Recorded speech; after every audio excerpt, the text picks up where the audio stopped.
Hi,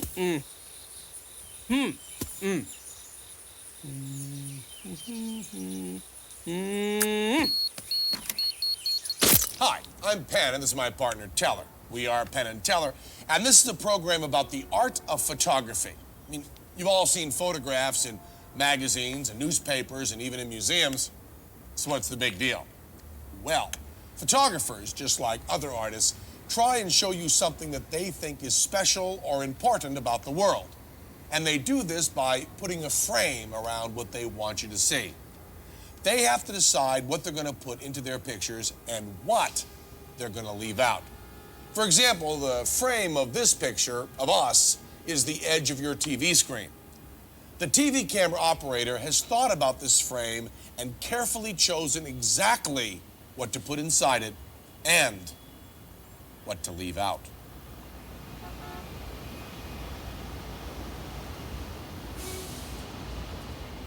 What's in? What's out? You look at the big picture, you think you've seen it all. Could be you'd see it differently when focused in on small. One becomes a doctor, one's loss, another's find. A goofy kid becomes a star. A close-up aims your mind. A dog may simply be a dog, depends on how you see a dog.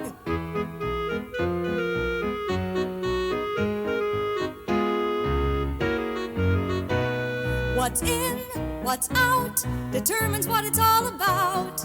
Sometimes what shows is just eyes and noses. The frame is the name of the game. Look at another picture and let that camera zoom. Frame in on small groups so you'll see what fits right in with whom. Ice cream's meant for sharing, and friends for sharing too. The close-ups on relationships. What kind of dog are you? Musicians try to make you hear. The camera makes musicians clear.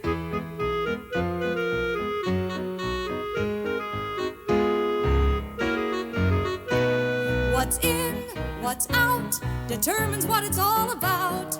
Not coincidental, it's all instrumental. The frame is the name of the game. You look at any picture, you get just what you see. But leave a part outside the frame, you change reality. Is that a real doctor? Is he really on the ball? That girl who's looking so relaxed, well, that's not true at all. The lens defines the art of dance by looking at some part of dance.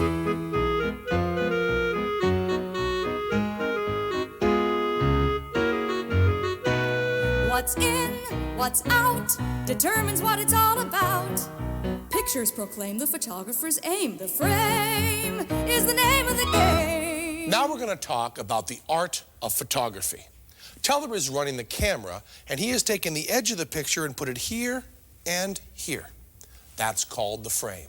And framing is very important because what's inside the frame is in the picture, and what's outside the frame isn't. This is true for painting, drawing, and photographs.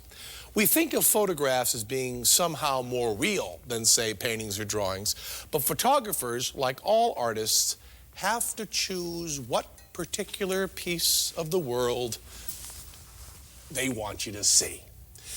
Even if a photographer were to show you a big, wide picture, they still, that's good. Excuse me.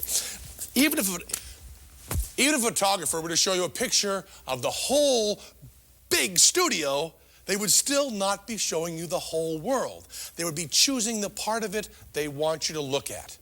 Now, a good photographer would be framing me now, because the camera person would notice that I'm the one talking, and therefore I should be the center of attention in this particular picture. When photographers compose their photographs, they're making choices, pointing out to you what interests them about the subjects. Teller, those aren't your potato chips. In this show, we'll talk about what photographers might be thinking when they make these choices in their framing. Carrie Mae Weems is a photographer whose photographs have hung in museums and been printed in books and in magazines. She's interested in framing things, often ordinary things, in ways that make you think about them differently. So the most important thing to know is that to photographers, what's in the frame is what's the most important. Come this way and look this way and look through my frame, right? You can look through my frame. What am I framing? Today, Carrie Mae Weems is going to show these kids how to look at the world in a new way. To point it down, maybe I don't want to see all of that I'm seeing, right, through my frame. You can use your frames in the same way. Isolate out for yourself what rests inside your frame and what exists outside of it. So let's start off down here. Let's go down here. That's a wonderful group of trees. Maybe it might be sort of interesting if we just kind of all photographed around this area, using your frame to kind of map out for yourself how that final photograph is going to be framed. You know, or maybe I might again want to shift around just a little bit more, holding my frame up still, right? And getting something else, and sort of remaining on this slope. The only thing that's important in some ways, does the photograph in the end represent what you saw in your mind? I mean, you know, like for instance, if you were standing behind Mignon, and you're all photographing basically in this direction, right? Almost from the same vantage point, we'd have 4 completely different photographs. I saw a house in the tree that got some of the buildings. The whole building. Yeah.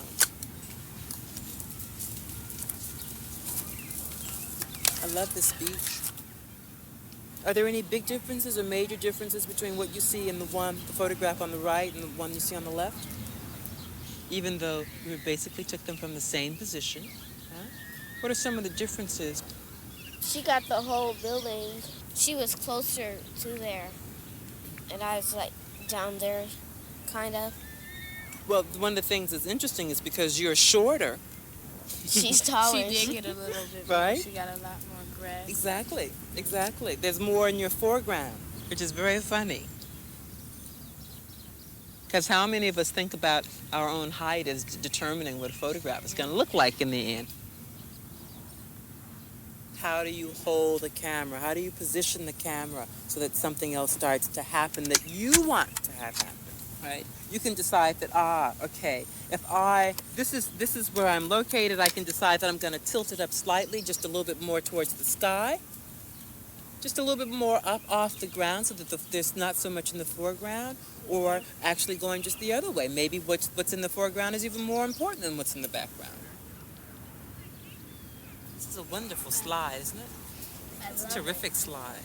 What happens when you photograph, let's say if I decided to photograph it from here, what happens when I photograph it from this angle, and what happens when I walk up on it, right, and I get just a little closer, right? What happens when I start to isolate something out about it, a detail or something like that, huh?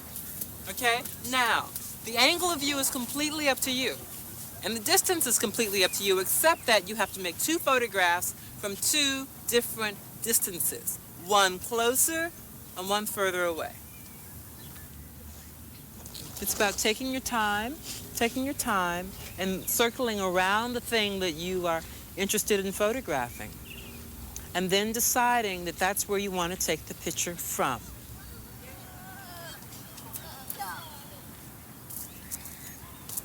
You don't have to rush, in other words. You have all the time in the world.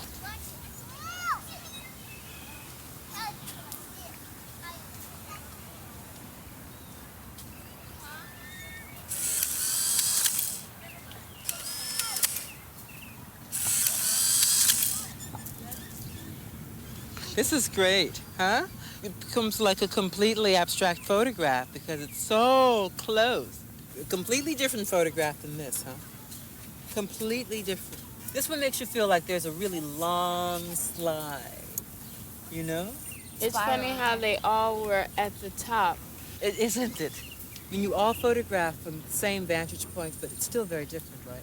The photographs are not only different in terms of slight variations, right? In this case, there's slight variations, but all of them have a very different mood to them, don't they? What kind of mood does this photograph have? Eerie. Isn't it? It's eerie. There's something about it that just sort of makes me really tense and right in my stomach. It's very scary. Well, you said that you were interested in that kind of stuff. This one kind of like makes me feel like I'm on a roller coaster. Yeah. But you know, the funny thing about this is that we're on a children's playground, and yet each of you sort of photograph this like it's the fastest roller coaster ride in history or something, right? It's spinning, it's frightening, it's eerie, right? But you've taken something that's very, very simple, that's very, very ordinary, and made a completely different meaning out of it. 1,000 kids go up and down that slide all day long and are never afraid to do it. And all of a sudden you provide us with a photograph that makes us think about it one more time. You guys make great pictures. Okay. Oh.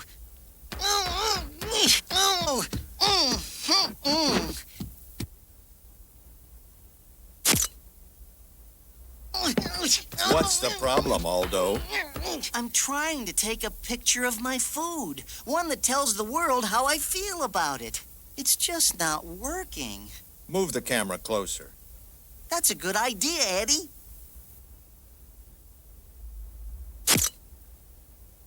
Oh, it's still no good. It doesn't tell the whole food story.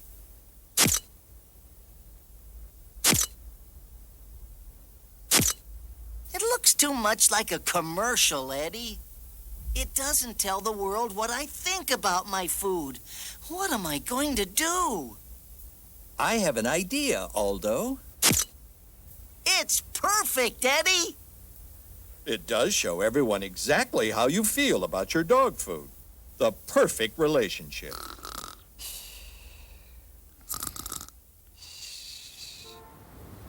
We thought we'd let you in on some of the tricks that photographers use to make you see things in new ways and also make you think. The first thing photographers think about is subject matter. What are they going to take a picture of? And once they decide on the subject matter, they have to pick the focal point. Focal point actually means the thing that you focus on. It's the thing the photographer wants to emphasize. Photographers have a few secrets about how to make you notice the focal point in their pictures, which is where they want you to look. They play around with a lot of the same things that painters and sculptors do. Size, for instance. If you want to emphasize something, one way to do it is to make it very big in the frame. When the subject's focal point takes up most of the frame, it becomes very important. You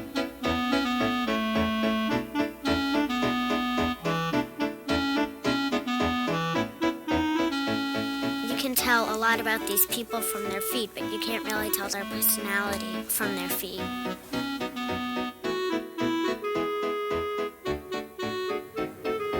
She looks kind of scared, like she's watching out for something. This reminds me of when a gust of wind comes and somebody's wearing one of those skirts. I would say it looked like very long hair.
Now, you'd think that a photographer would know enough to put the focal point or the most important part of the picture in the middle, right? I mean, we all do that. Well, sometimes photographers don't. It's one of the tricks they use to get you to think about the things that they want you to think about. Instead of putting the most important thing, the focal point, in the middle of the frame, they sometimes put it close to one of the edges.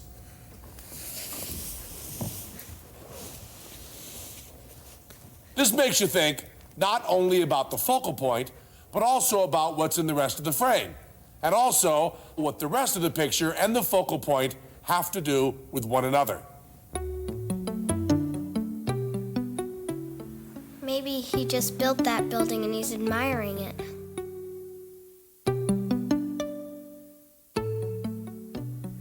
This guy's got a really long way to go. The photographer wanted to take a picture of the painter, but also wanted to see what the painter was painting. Maybe they think that it's funny that maybe the photographer just caught them writing on the wall.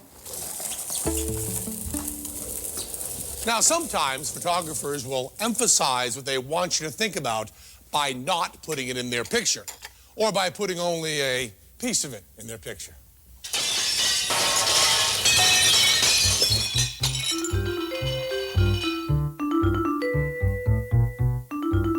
You can't see his face, so you have to guess what he's feeling.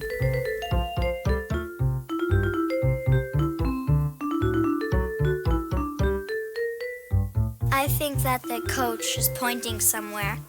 Number 28 is confused.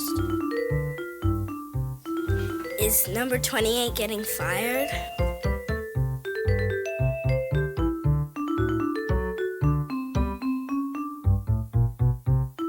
Another thing that photographers often do to get you to see things the way that they do is to use their frame to make you think about relationships. They want you to think about the relationship or connection between two or more people or things within the frame.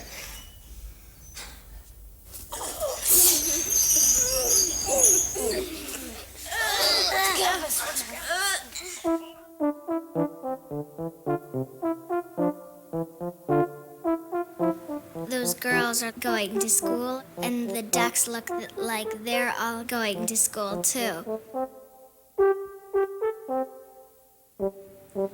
The lady isn't very interested in what her husband is taking a picture of.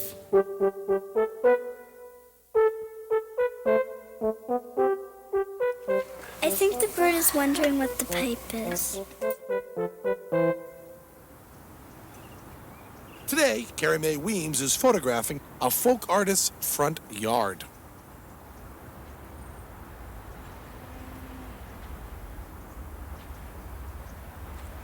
I just love this place. Love this place. Part of what makes a successful photograph or image is how well you're able to see.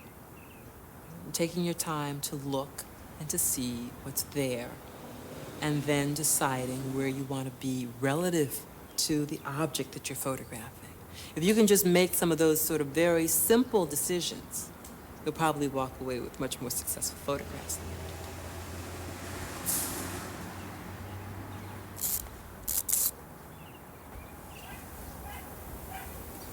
I like photographing things straight on.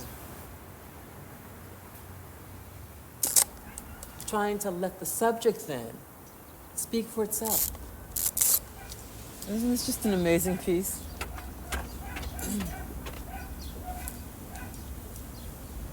I mean, probably the most difficult thing for me in being in this place is really trying to figure out how to frame it, how to make it work, because there's so much and it's so tight.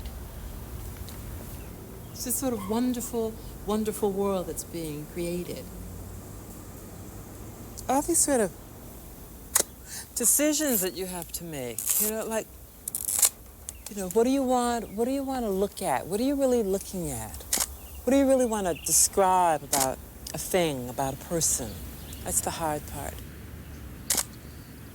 How close do you want to be to it? How far away do you want to be from it? That also helps you decide what it is that you're looking at. You can look at things in so many different ways, so many different perspectives.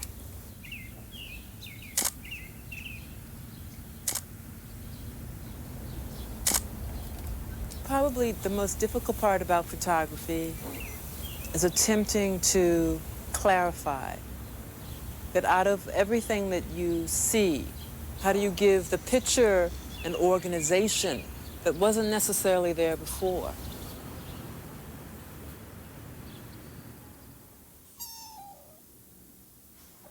These are contact sheets. It gives me a record of everything that I photographed. And what I'm doing is looking over the contact sheet and trying to decide which photograph works best, and therefore which photograph I might want to print once I get into the darkroom. It's a way of narrowing down the selection process. So that again, you start looking and noticing your framing. I mean, there's a problem in here. So I'd probably want to get rid of some of that over there, and I might want to get rid of some of this over here so that I can concentrate just a little bit more in here on that image. There's a negative that's been placed into the enlarger, and we are cropping on the enlarger.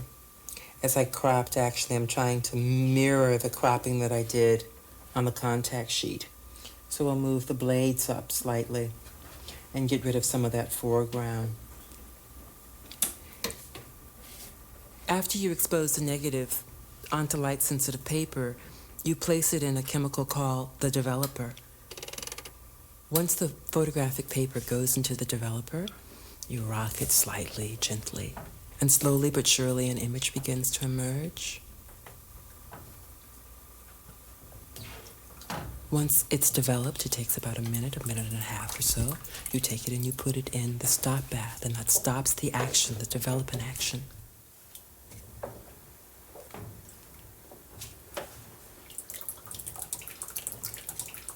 And then from there, you take it and you put it in the fixer. The fixer makes the image permanent so that you can then take the photograph out into the light and you can look at it. And then after you've done all that, you've got to wash it, and you've got to hang the photograph up to dry.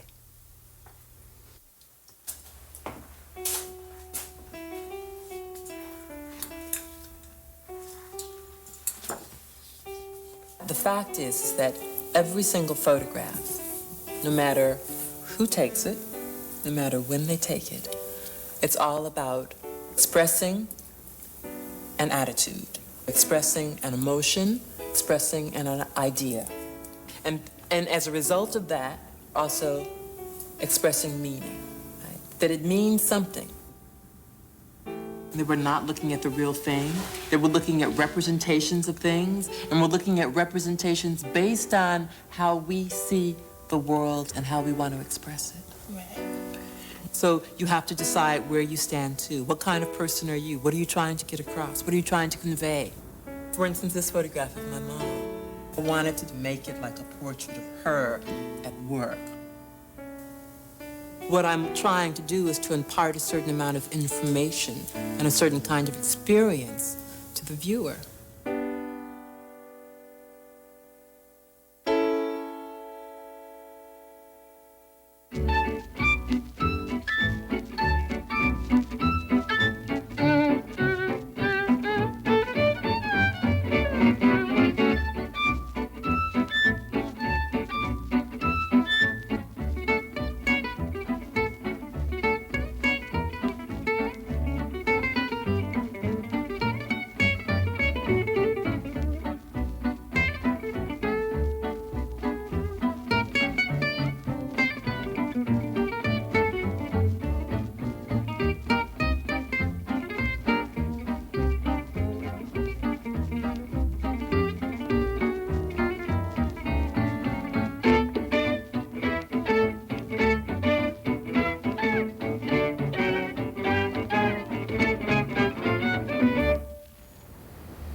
So photographers, like painters, look at the world, choose bits of it to show you, and stick them in a frame in ways that can surprise you, reassure you, or give you a jolt. Keep on thinking. A very well-framed composition, don't you think?